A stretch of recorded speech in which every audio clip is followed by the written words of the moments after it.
Ça va, très bien, merci beaucoup. Face à face, merci. Ok, c'est bien.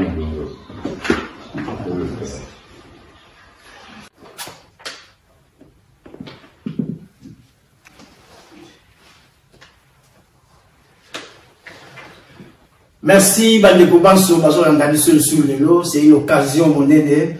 Ngababino de Kolibita, les bongo, na yé sous kozwa occasion, ya kumona missionnaire mbandazambo kwa tumba père ya résistance, président national ya par kopona tuna yebi tuna oyo, ezo tumisa, biso banso bana mboka ba congolais, peto yoka, to yeba vision na ye, na situation ya mboka, surtout la crise oyo, ezo ningisa mboka partout, yango peza, na limina tuna missionnaire mbanda. Na tuna yemo tuna mena musenga missionnaire mbanda, obimisa nyoso yoza na ngolo lopo ba congolais ba yoka pa mate crise politique yo bato bazolo ba makambo ebele balobi missionnaire mbanda ya lingini est-ce que ba politicien congolais nyoso ba elite nyoso ba landi lelo consultation est-ce que yé aleki bango est-ce que ba nekwa bazana ko bunga to bazana nzila yango na makambo to sola lelo opesa biso vision na yo na kati na situation ya Congo na crise yo pa mate dernièrement tu comprends même général Munene oyo azalaki ndeko azali toujours ndeko na yo yé pas baki lobi azali résistant mais à joindre consultation pour ba tamusa mboka Mikolomileki conseiller spécial ya matière de sécurité ya monsieur Félix Tshilombo François Beya aluka kiona bazila nyonso et Jeune Afrique a tel service que besoin qui même contact mais yo a toujours pour le non. Vous êtes toujours ferme. Ba sollicitation payée pour la consultation parce que bamoni yo zali mona mboka Congo zali utile na situation to za na ngolelo okoyi ko sunga mboka bimelesi ke ekomi ozolo ba toujours non est-ce que bande kwa bazana ko bunga mais quand on peut se donner une vision na clair na situation ya mboka Congo beso ndo ngwa kaza mboka tu. Merci beaucoup l'équilibre et na motuno tuni ezali important pour ce que ezala kitango tuninga ke olingi oyo ya tosolola pona makambo oyo eze na crise na kati ya mboka na mituna ki na lobi me eloko nini oyo na koki na lobate pe na loba lisusu mais na comprendre na mutuna oyo utikotuna oko permettre pe ngai na kokako pesa bana mboka na bino baso eloko na zeko benga bozindo ya likambo oyebi na mokili mobimba construire un état ou une nation kotonga nation comme kotonga édifice condition monene ezalaka moko fondation la fondation. Et donc on gagne à l'ingi to solo la lelo yango wana parce que eloko ezeko zanga biso crise na biso na Congo pona bi oyo etali responsabilité na yebi que crise ezali ya occupation mais responsabilité na biso ya bana Congo ezali problème ya fondation et oko comprendre peut-être lelo pona nini Natia, tant on a créé à Pareco, na lobby Alliance des patriotes pour la refondation du Congo. La refondation. Parce que c'est là toute ma vision. Vision, na mobimba ezali na kati ya problème la refondation du Congo. Refondation ya Congo et lingi kota lisanini. Ce que moni crise toze na ngolelo, c'est parce que soko lingi kotonga ndako baleki nanga soko lingi kotonga ndako condition monene ya efficacité dureté ya ndako ezaka ko dépendre na fondation soki motu alingi kosala pe na kolingi alingi kosala ndako ya 10 étages à côté de la fondation il y a 1 mètre. Non. Fondation, il faut qu'il y ait 3, 4, 5, 6 mètres de profondeur de la CMABL. Tozali nation monene. Le Congo, la République démocratique du Congo, c'est une grande nation, un grand pays. 90 millions, et l'autre, c'est presque 100 millions d'habitants. Sauf que fondation, il y a République Nabiso, Ezali, Makasite, et Zemo Sarapama. Or, fondation, Ezalaka ko dépendre de nos critères na yango. Qualité à sol, qualité à matériel, et profondeur au yokotimolo. Donc, les gens ont surtout au qualité à matériel. Au côté à la fondation. La fondation, on a un bateau, un gratte-ciel, un building, au comment on va quitter 20 mètres au sol, au sous-sol. Nyon sol bâti à Kakuna, au besoin jamais, parce qu'il y a un peu de briques, toni de nom. Béton, béton, na béton, béton armé. Pour ce qui fondation, béton bâti à Kanasomete. On joue avec tout. Ah, béton, béton, béton, béton, béton et il dit que tant que tu as béton, il faut pas Congolais, béton et ça y valeur. Ma valeur est pour fonder nation. Tant que tu as facile béton, facile béton. Mais motumbi a béton, valeur, où est la katia motu. Yangonde wana et pour ça que nini azala béton. Mais valeur nini oye sengeli po ezala na kati ya eloko babengi fondation. Leki na ngai ba valeur wana ezali ezalaka ebele. Mais babengaka yango ba vertu cardinale. Cela veut dire que ezali ba vertu que soki mboka, soki nation ezali na ba vertu wana te ekondemba ndemba. Mais najo kamata lelo pour besoin ya du solo na biso na motuno tuningai pona ngai na kati ya bongo na ngai vertu misato ya liboso ezali ya liboso vertu ya bosolo ezali vérité vertu ya liboso wana bosolo ezali vertu moko monene vertu ya mibale ezali bosembo babengi yango na français justice. Vertu ya misato ezali bolingo. Amour et comme tozé na politique la benga ngo patriotisme. Soki biloko bina bisato tozé na yango na se ya fondation ya nation na bisote. Tozé mosala pamba. Or lelo problème nini tozé na na Congo, c'est que nation na bisote tozé na repère. Tozai sur la fondation te. Ndako tolingi kotonga ngo likolo lié to tonga likolo ya vérité, tozo tonga likolo ya mensonge. Ta eloko ya liboso. Mensonge. Nyonso yo zo wana makambo ya ba dialogue au ba ningo ba election. Nyonso ezai fondé rien que sur le mensonge. Tala makambo maso tozo ko sala lelo ezali efandi likolo ya lokuta. Mensonge. Na kokende nano na patriotisme. Na kokendena na nini ya intégrité etali fozala na vérité na justice bosembo soki ezali ete na biso nini corruption ozomona biso toze kaka mboka na biso est fondé sur les antivaleurs. Le Congo d'aujourd'hui ezali fondé sur les antivaleurs et tout ce que nous faisons fondation na biso ezali nini ba antivaleur. Biloko ya lokuta makambo ezali tina ezali na tina moko te. Tala tokamata kubanda poto nangana ko koma na dialogue na bosani ya wote consultation soki na consultation bazo ça poni na zo makambo ya mensonge vérité exacte banda mboka na biso ezali attaqué na 1996. Tile, tobandi na mensonge ya liboso ya Laurent Désiré Kabila. Ake ko signé accord na ye secret ye na ba Rwandais.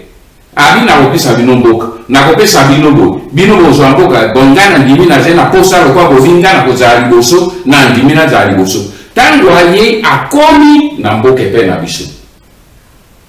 Ban aye ko zwa ke ban na mboka peuple congolais a koki kondima te que ba memela e peuple tango akoti ba tout ba peuple ba te ba yamba ki ko wabi libérateur ba beteli maboko. Et ça qui mensonge. Mais ici quand mensonge wana lokola ba nini adage moko ya Afrique et le baka mensonge et botaka fleur.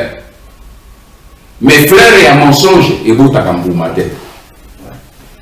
Au moins les fleurs wana j'ai sembo ba to ba komono ba apparence. Ah, libérateur allié de Laurent Désiré Kabila. Et si la commis, frère Wana Tango et Mifane, Batala Mbouma Ezate.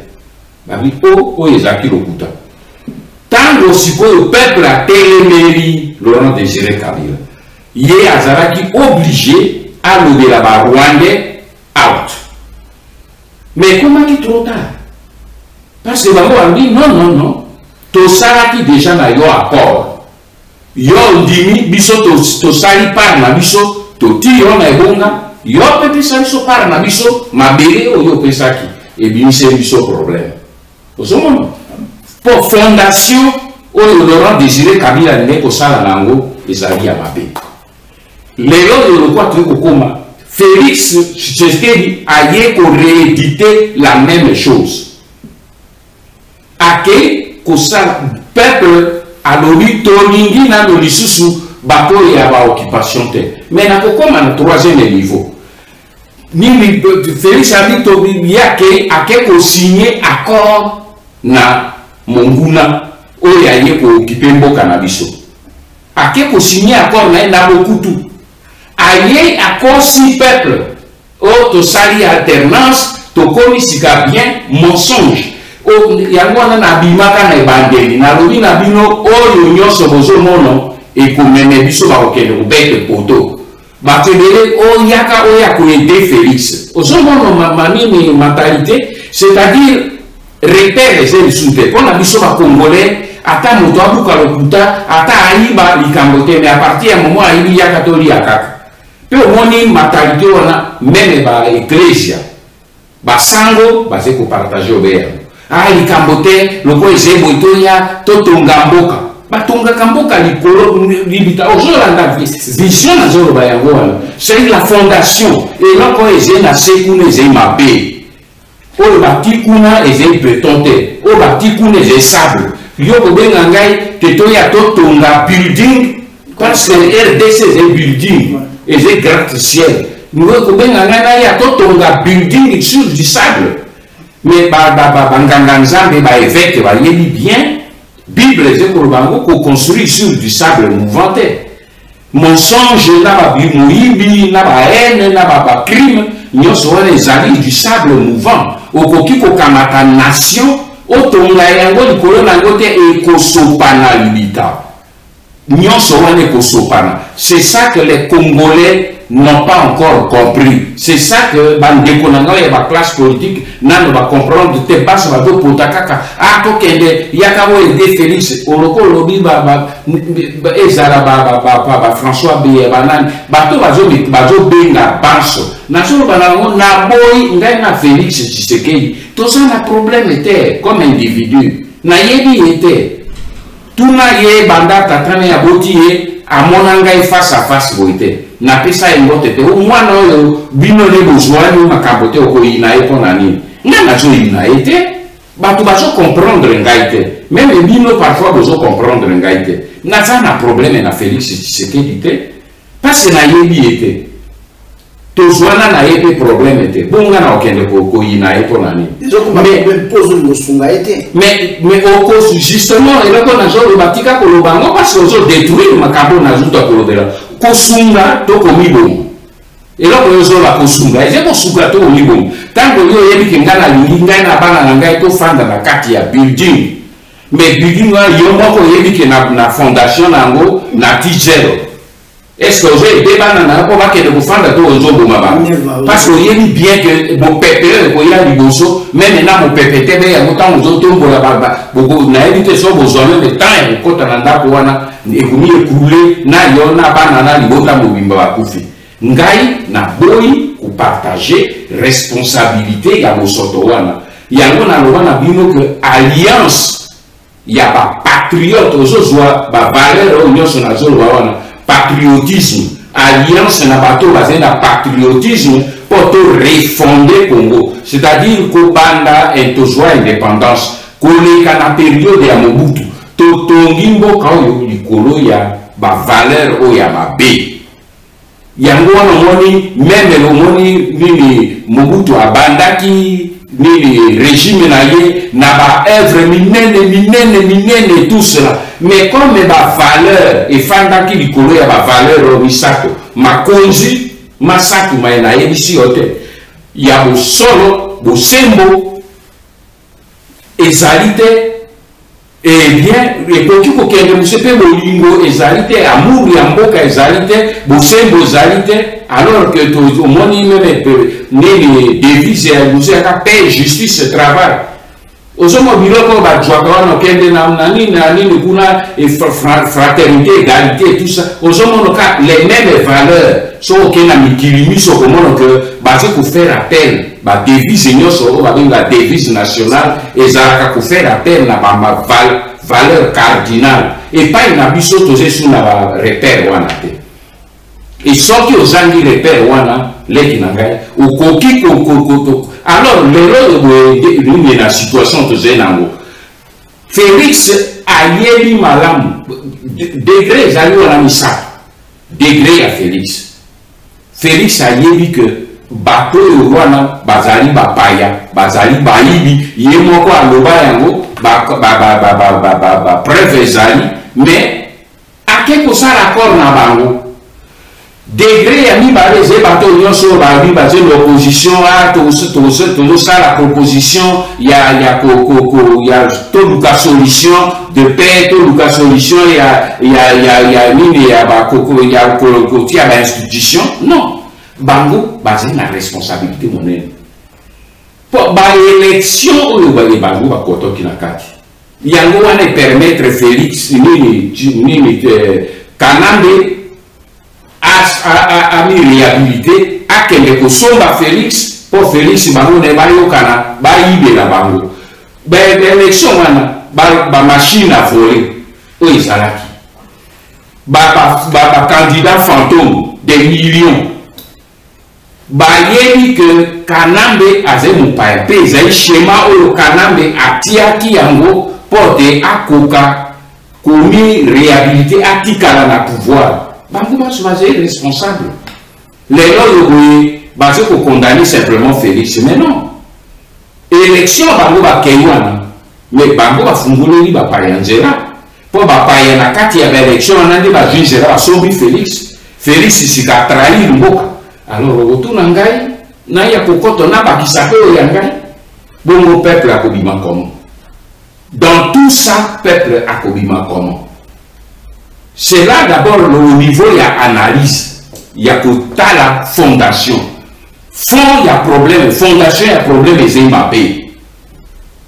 tant que to picoli ba poto to tina kakite ko ba tongaka étage liko na mabute tant que to longoli fondation et mappé pe to ti ndako na biso sur la bonne fondation la bonne fondation c'est ni kolongola mensonge totongi mensonge wana bayebi biso yango banda 1996 yango tozotambola yango ti lelo est-ce que ozomi rendre compte na une chose terrible nayebi te soki bino bakongolais bozokebana na débat oyo bazosala nyonso tu nani azali koremettre en question l'identité ya Kanambe personne et c'est là le fond du problème soko tali bango mono nini Moïse Katumbi azo ya kobakisa ya ye soko meki koloba ekozala kaka bakongole bango moko lokwa na zolo bawa ekotomboka na ngai bakongole pona nini atushe Moïse Katumbi pona nini po azuma mbongo kuna lokola bayo boye bazozwaka mbongo sika bazotindaka bato na nini na ba media kende ko atake ngamba kende ko atake boye et ainsi de suite nyonso ezali problème ya biso ba congolais tozali lisusu moto ayebi en privé bango nyonso bazoloba na ngai mon frère Nganda papa Nganda bato wana bazali bapaya bazali ba rwandais toyebi bazali ba rwandais mais alors boyebi ke bazali bapaya Mais pour l'année, vous avez dit que na élection, na ba simbi pouvoir, ba simbi ba institution, pe bazali ko contrôler mo kana ba institution. Pour l'année, les gens au monde à Bango, basé ko beta na kamito, alors que la solution est très simple pour la ko silisa makambomana. Yango na il faut continuer pour to kende la voix. Oyebi l'ingribita. Nini na masonga na sala, soko zotala malamu.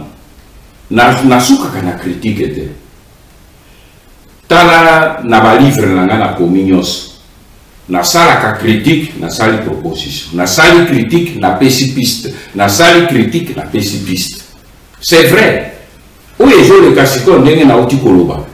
En tout cas, pour Nangai, na koki koye bisabino bana Congo. Na koki komiko sa na zenoto. Mais na analyse na uti ko sale la bino, vous êtes intellectuel. Botara kaka bino moko. Que est-ce que na nyonso Félix Tshisekedi a dit pour ça la wana, est-ce qu'il y a kobima na kati. Tala déjà même ndenge dichotomie et koti na kati na ye na base na ye. Au moins si kato ya mbaba mususu azoye bisabango te na bomi libala o ya coalition te. Toko solo là. Mais dès que ce qui va y ici à mon base, moto et péri. Na yoki même lelo na tongo na moni na ba réseaux sociaux na ba image. Il y a meeting, il y a nani secrétaire général il y a IDPS na Kikwit.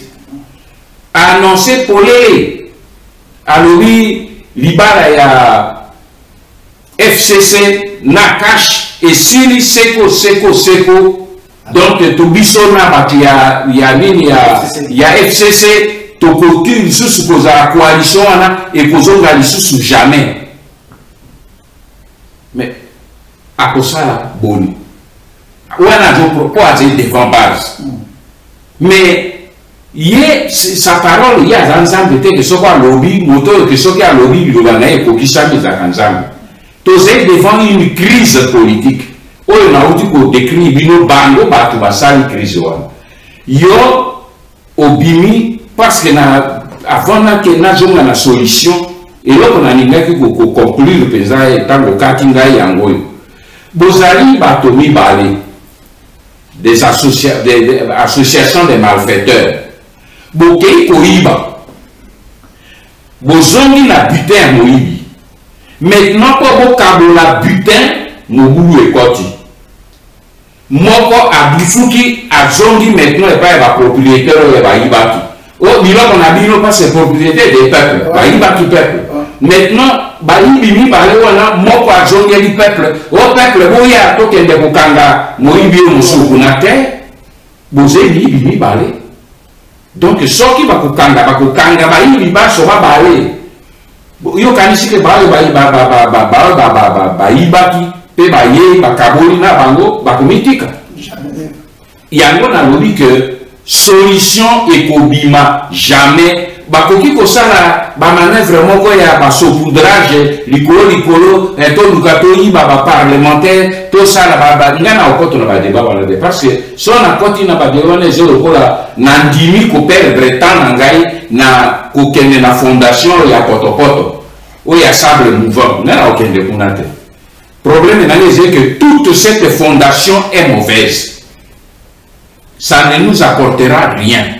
Et là, il y a des balais, et c'est pour na évêque à Senko, et c'est pour na société civile. Oh, bah, donc, elle soit, donc, elle n'a pas aidé, n'a pas fait, c'est moi, n'a mboka. N'a pas fait, mingi. To aidé, n'a pas sala nini. Parce que Félix a dit, na katia boîte.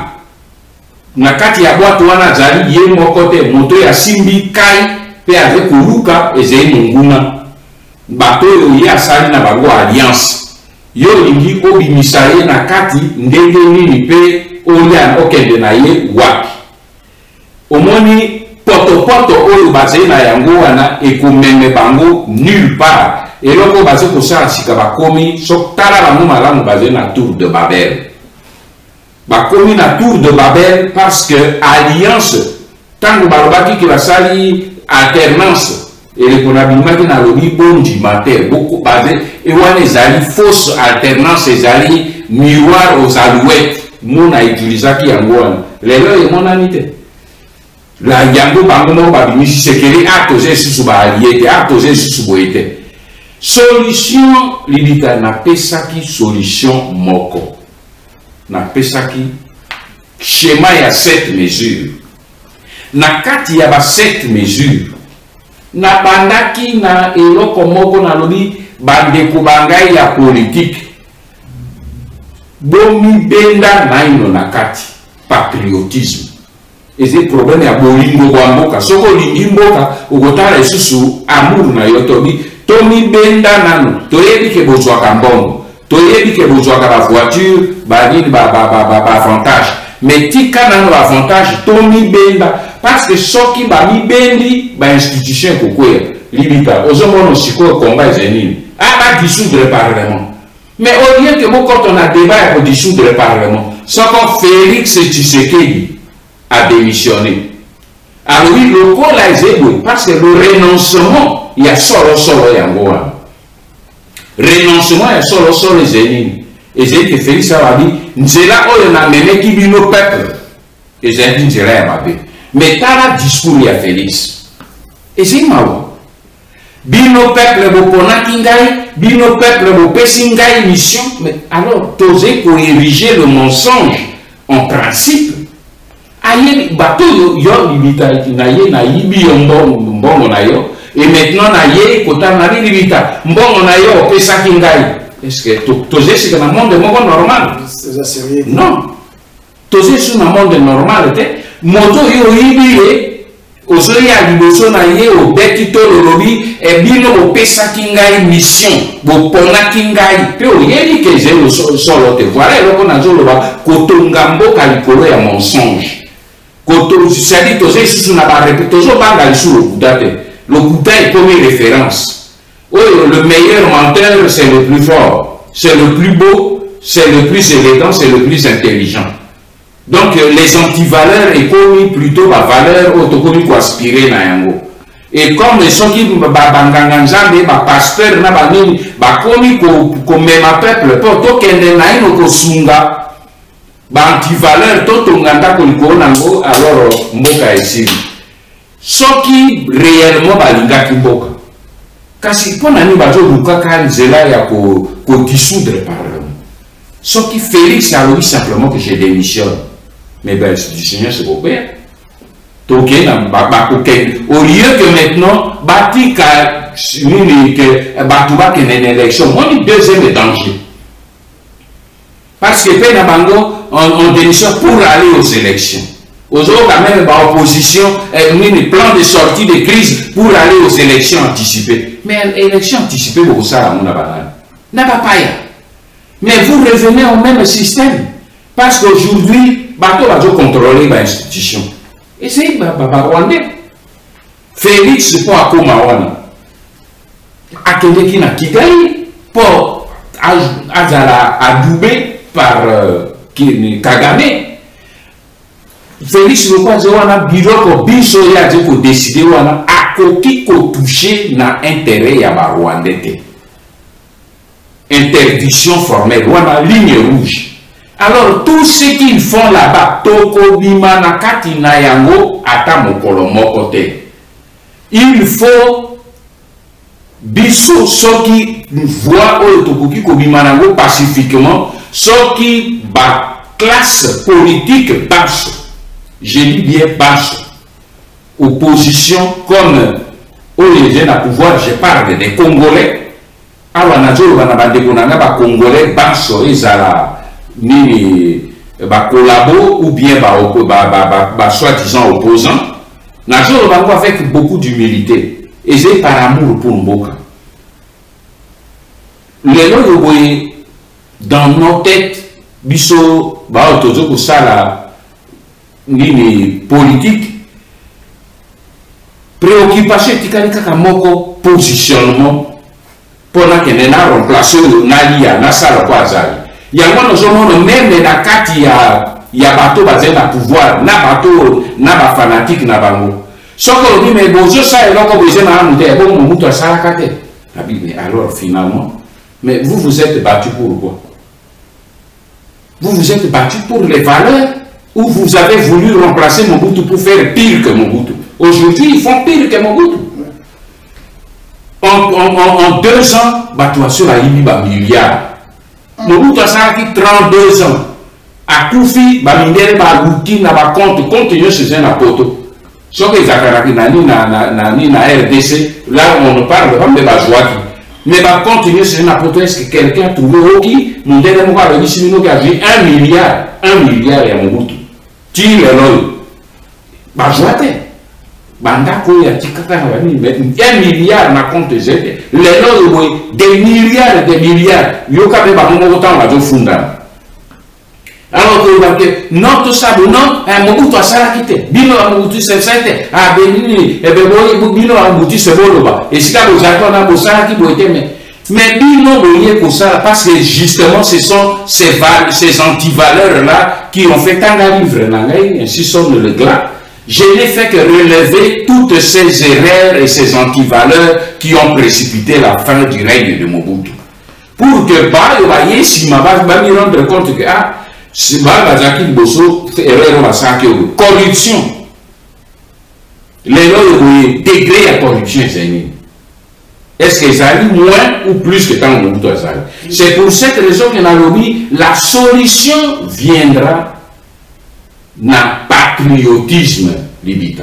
Parce que même na résistance, il y a des gens qui ont des débat.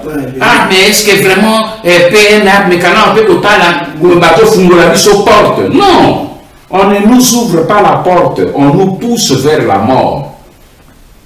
On pousse le peuple vers la mort. Donc il faut, en ce moment, la solution est que Babiso Sokito Bimi n'a pas institution. Il n'y aura plus de problème à la CNI, il n'y aura plus de problème à la Parlement, majorité parlementaire, gouvernementale, provinciale. Nous, c'est pourquoi en ce moment, les Congolais diront maintenant nous faisons notre constitution. Pour eux, tous les gens qui tripoter, ils vont pas pour na kubondisa ndenge nini bakata kata mabele, ndenge nini ba joba nationalité na biso. On peut faire cette histoire sans coup férir, sans coup férir. C'est-à-dire que Tobima na kati, pe Kobima na kati ya mwana loba que Félix Azali celui qui peut sauver le Congo aujourd'hui. Mais il faut qu'il y ait un biloko wana misato. So biloko wana misato, ba valeur misato na kani. La vérité, l'intégrité, le patriotisme, c'est n'a été impossible. Et il faut seulement été biso bas sur la tayango. En ce moment, Tokozala prêt, na kolobanon, to lei mingi, peuple a souffrir mingi. To bimana na ba institution. To kangala ba bureau na biso to bima. To rejoindre maintenant peuple limita et to kamata 1 semaine. Toutes les institutions tomberont. ONU a posé comme parce que c'est le peuple souverain qui est dans la rue, suivi ou soutenu par les militaires, soutenu par les policiers. Contre Manille et tout ça. Mais c'est quelle armée? Une armée soldats, officiers congolais patriotes. Point barre. Pas tous une armée. Armée, ils sont dans le roi. Rejoindre le peuple. Ce qui te connaît à niveau de l'institution, n'a aucun posé problème à CNI. N'a posé problème à Parlement. N'a posé problème à gouvernement. Nous, c'est pourquoi. Problème à Minebo et pourquoi. Parce qu'il n'y aura plus de gouverneur là-bas. L'union se bat la terre. Biso ba Congolais tolobi toko banda na zéro. Il y a une solution à Pessidino na boka. Pe na mi coloniser pour ya na kokota na détail pour na banda ko bele là-bas na boka. Na ko pesa bino musawa na yoze communicateur ya apparaît un des communicateurs ya apparaît ko. Boko zwa misalamina.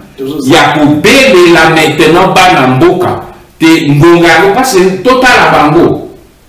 biso tokokɔta na mobulu te totala bango nayebisi bino na prophète te me nalobi na maso nauti kolobela yo libita tozokende awa ti suka na mbula moto ekopela na kati na bango c'est pas un souhait mais soki omoni véhicule eze koglisse mpe olita véhicule wana okeokweya na libulu eze te ke ozosouhaite kekwea mais omoni ke bakoti na nini na glissement mpe na ravin bazokende kokwea et c'est la situation oyo tozali na yango nabelelaki bambula na bambula mpona koyebisa ke likama ya occupation ezali balingi kondima te nabeleli bambula na mbula mpona koyebisa ke baélection ekopesa biso solution te bazondima te nayebisi ke badialogue ekopesa rien bazondima te baconsultation ekopesa rien bazondima te me bokomona yango lobi alors ngai nazosila ntango peuple akomona mana maso makokisami sika peuple aloba